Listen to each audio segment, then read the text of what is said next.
Corey Kitey, welcome back inside the spin room here in Detroit as we await night two, which, as you mentioned, includes all of the local guys. But least we forget, center stage will be former Vice President Joe Biden and California Senator Kamala Harris, a rematch of the biggest matchup from round one in Miami. And we're starting to get an idea of what to expect after last night was a battle between the liberals and the moderates.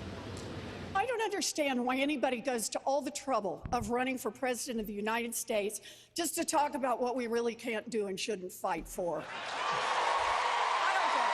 As last night's debate wound down, things heated up on Twitter between New York Mayor Bill de Blasio and the president's son, Don Jr. Don tweeted at the mayor, saying he'd gone full commie, and de Blasio responded by asking what the Trump family calls its meetings with Russian President Vladimir Putin. President Trump also today made a similar attack after last night's debate, calling the Democrats socialists. It harkened back to something poignant South Bend Mayor Pete Buttigieg said last night. If it's true that if we embrace a far-left agenda, they're going to say we're a bunch of crazy socialists.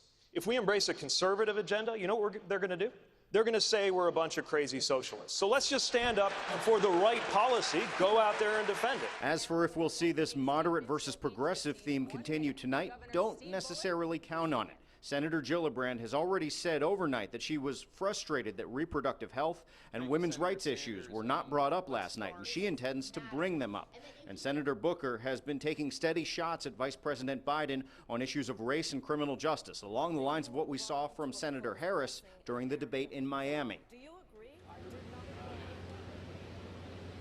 Another reason to keep a careful eye on Mayor de Blasio and Senator Gillibrand is because they had a bit of a tiff last week. Mayor de Blasio wanted to go to a celebratory press conference for the extension of the 9/11 Victim Compensation Fund, and Senator Gillibrand did not want him to be there. Mayor de Blasio kind of made a big deal out of it during a press conference last week. So if the two of them get into it, might be kind of an off topic to bring up, but in the heat of battle, that might be something that gets brought up, and that could get particularly nasty. For now, live in Detroit, Henry Rossoff, Pix 11 News.